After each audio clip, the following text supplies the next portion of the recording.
State Prison, and I want you people to know at home TV that if you get up and go get a soda, a glass of beer, go to the bathroom, you might miss it.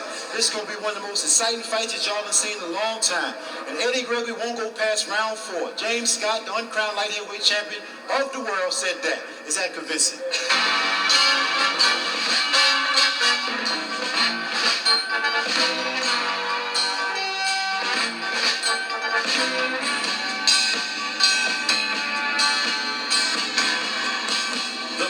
Just heard is James Scott, and this is his home, Rahway State Prison, the maximum security prison in Woodbridge, New Jersey.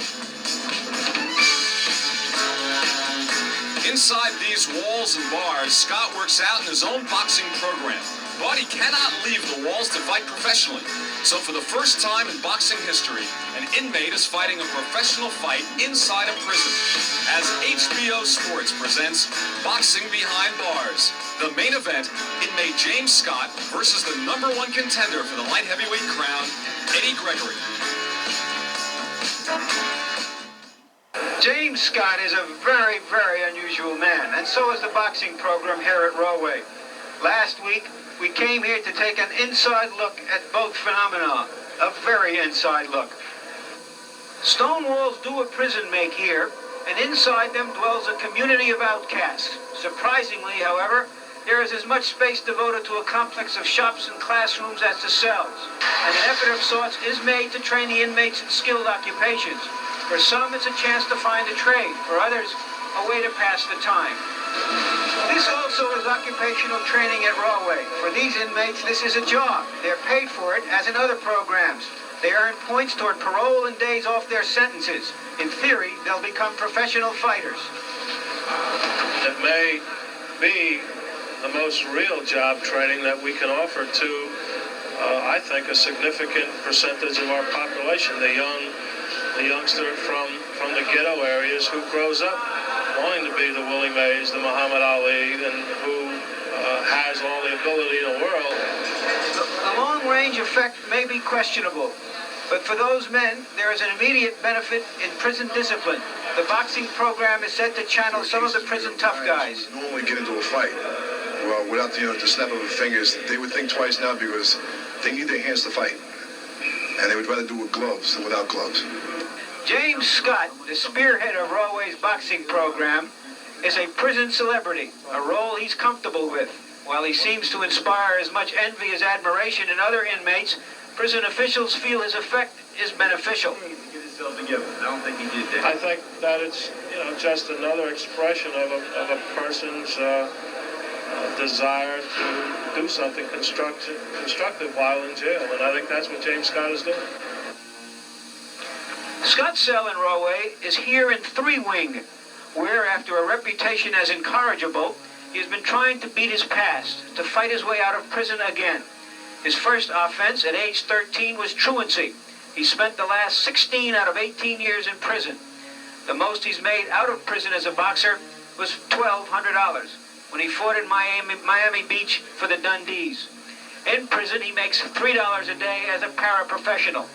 This fight could begin another passage to freedom and a career. New surrounding. I had never been in prison before, and I was forced to do what anybody else had to do. You've been in prison since 1960. Most of your adolescent and adult life.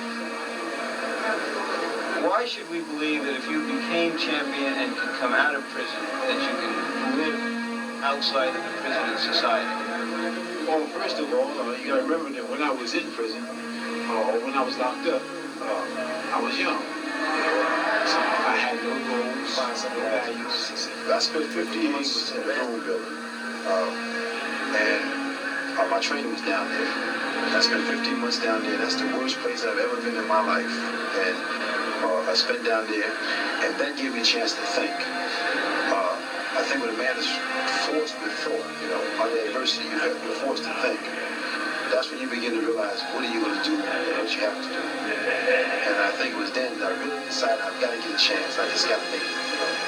I can't quit now. The hardest job in the institution is getting around the stuff in here. You have people that are envious. You have officers that are envious.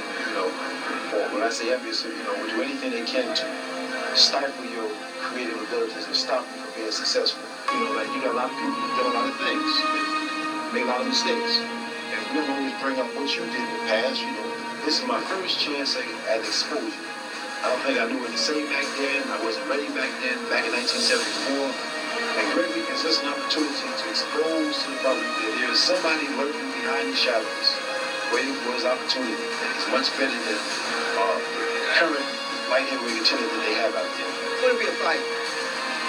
If the other guy come in prepared to make it a boxing match, he's mistaken, because he's going to be in a war. My two colleagues, Don Dunphy, the well-known blow-by-blow announcer, and Sugar Ray Leonard, the welterweight contender. Don, you've seen a few million fights in your time. Have you ever heard of a situation like this? Not really, Larry, I haven't. And if you were to ask me, has Scott got much of a chance, I'd have to say off the cuff that I don't think so. I just can't conceive of an inmate in a prison defeating the number one light heavyweight contender. James Scott is a devastating puncher, but as the rounds progress, you will see that Eddie Gregory's experience will take its toll.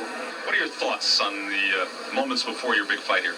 Well, this is like a homecoming to me because everybody know I did a little time myself, and surely no problem. Just gonna be me and James Scott. I'm not fighting the whole prison system. I'm just fighting James Scott. That's all. What kind of time did you do for what? Like small things, burglary, harassment. I beat up 4 cops. Small stuff like that. But isn't this a big risk for you? I mean, you have everything to lose here and not a whole lot to gain. Well, if you're gonna be a fighter, you're gonna be a fighter. I'm a fighter. I don't duck anyone. I consider myself a champion. I duck no one. If it means I have to come to prison and to knock guys out, I'll be here. What's your prediction tonight? Well, I'm not going to predict, but it's going to be a technician-like job. I can't predict that I'm going to win the fight. Eddie, good luck to you. Thank you very much. Larry, it's quite a bit cooler up here in the drill hall. 3 large screens are against the wall and the windows here. Hundreds of inmates are crowded in. I've got to tell you, highly partisan pro-James Scott. They definitely feel their man's going to win it, right? Yes, he's going to win. James Scott all the way. Let's go downstairs, James. We learned earlier that even though those inmates favor James Scott, that here at prison, the betting line is 3 cartons of cigarettes to 1 in favor of Gregory. There's no sentiment when it comes to betting. Tony Perez, the referee, has the instructions. They're trying to psych each other. They're really trying to psych each other. Good punches by Scott. I tell you, it seems like Scott's trying to surprise everybody. A terrific welt, a great big welt under Gregory's right eye. Whatever he thought when he came here, he knows he's in a fight now. Scott has dominated the offensive action all the way. It's hard to imagine the hopes and dreams of a man like James Scott coming to a culmination here like this. Must be an awesome feeling. There have been prisoners who have gone on, outstanding fighters outside of the prison, of course. Here's a man doing it right inside prison. Only 10 seconds left. There will not be a knockout.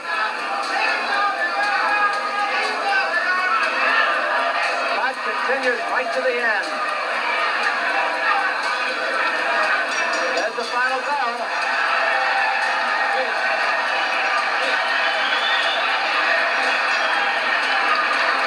A big win for James Scott. Your attention, please. The winner by unanimous decision, James Scott.